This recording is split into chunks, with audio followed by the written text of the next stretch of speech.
Hello बच्चों,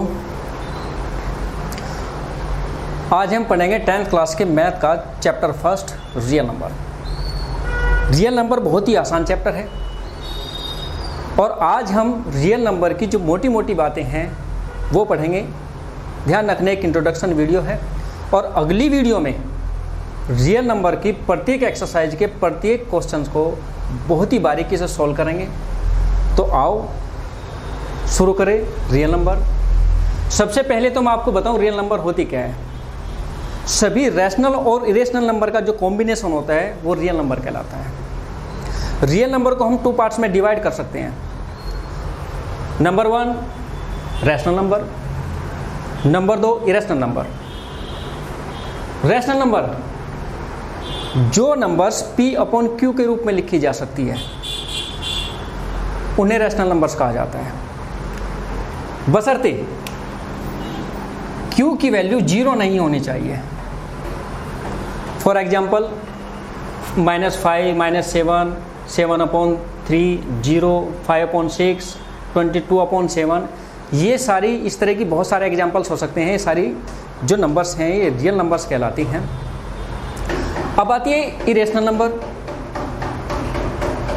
जो numbers P/Q के रूप में नहीं लिखी जा सकती उसको हम इरेशनल नंबर कह सकते हैं।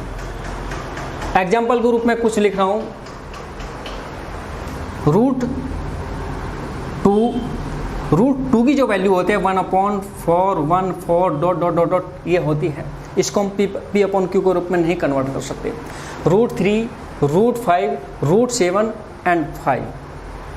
ध्यान रखना, पाई की जो वैल्यू होती है वह 22/7 होती है, लेकिन 22/7 रैशनल नंबर है और पाई इरेशनल नंबर होती है।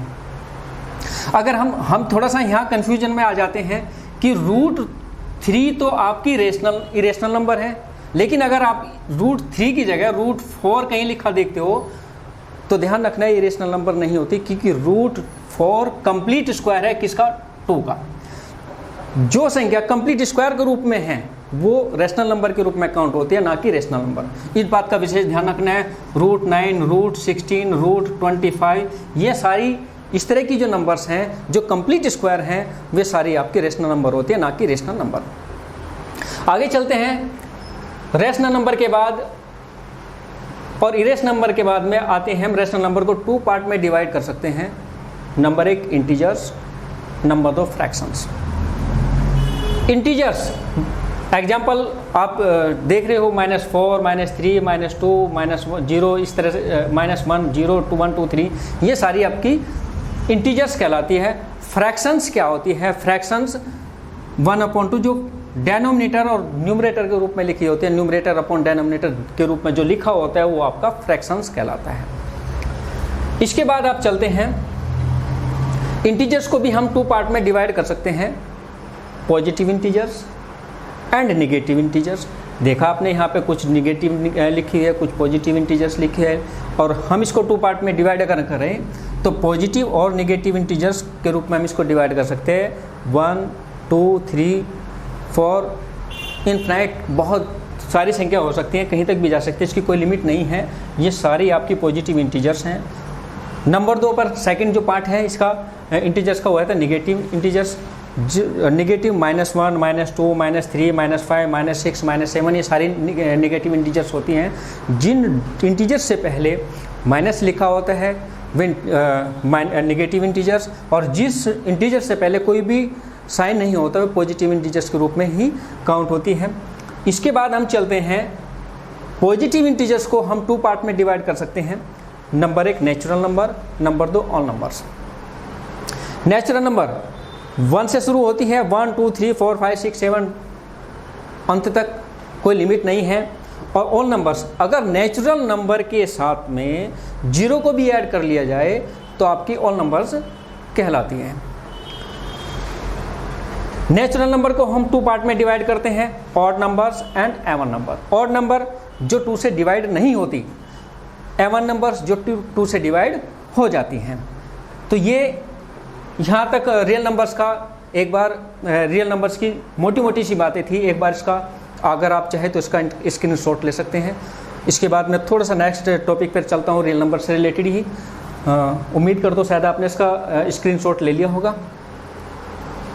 तो आगे अगर हम चले, रियल नंबर को अगर डेसिमल के रूप में हम कन्वर्ट करें तो कन्वर्ट करने के लिए हम इसको 2 पार्ट में डिवाइड कर लेते हैं, जैसे कि एक्सरसाइज में है, आगे हम एक्सरसाइज में पढ़ेंगे भी।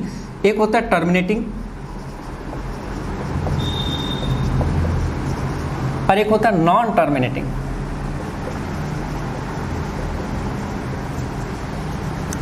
टर्मिनेटिंग मैं एग्जांपल लिख रहा हूं, आप है 1.25। इसको बड़े ध्यान से देखना और समझने की कोशिश करना। 1.25 मैंने एग्जांपल लिया है, पॉइंट के बाद 2 डिजिट है और उसके बाद कुछ नहीं है। हम ये कह सकते हैं कि अगर 1 को 2 से डिवाइड, 1/2 है, इट मीन्स 1 को अगर मैं 2 से डिवाइड करूँ, पॉइंट लगा के 0 2 5 या 10, कितना आ गया 10 और नीचे कुछ नहीं बचता। मीन्स अगर कोई डिजिट डिवाइड करने पर नीचे कुछ नहीं बचता, उसका शेषफल कुछ नहीं आता, तो टर्मिनेटिंग डिजिट डिजिट के रूप में काउंट हो जाती है। नॉन टर्मिनेटिंग कब होती है? एग्जांपल लेता हूँ 1/3, मैंने एक फ्रैक्शन का एग्जांपल लिया और अगर हम इसको डिवाइड करें 3 से, 1 को अगर हम डिवाइड करें, पॉइंट लगा के 0 उतार लेते, 3 3 या 9, फिर क्या होता है, फिर देखते हैं हम, फिर 1 रिमेन बच रहा है, फिर 0 उतार लेते, 3 3 या 9, फिर 1 बचता है, फिर 3 3 या 9। तो इस तरह से ये क्या होता है, ये आपका रिपीट होता चले जाएगा। इस तरह की जो पॉइंट क्या, इस तरह की जो डिजिट आती है वो नॉन टर्मिनेटिंग डिजिट आती है। एक लेकिन अगर इरेशनल नंबर को हम डिवाइड करें, रेशनल नंबर को हम जब डिवाइड करते हैं, रेशनल नंबर का एक पार्ट हो जाते हैं non terminating and non recurring. Example √2 irrational number है आपके, और √2 की जो वैल्यू होती है 1.1414, √2 इजकल टू 1.1414, ये इसकी वैल्यू होती है।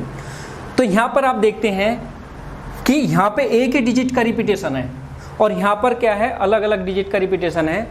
तो अगर एक ही तरह के डिजिट का रिपीटेशन पॉइंट के बाद होता है तो क्या है, टर्मिनेटिंग नॉन टर्मिनेटिंग डिजिट कहलाती है। और जो जहाँ पर पॉइंट के बाद अलग अलग डिजिट का रिपीटेशन होता है तो वो non terminating and non recurring digit कहलाती है। तो देखा आपने, ये आज की रियल नंबर का इंट्रोडक्शन था और उम्मीद करते हैं कि आपको समझ आया होगा। आगे की वीडियो में हम रियल नंबर से रिलेटेड जितनी भी एक्सरसाइज हैं उन सब एक्सरसाइज के प्रत्येक क्वेश्चन को अच्छी तरह से सॉल्व करेंगे।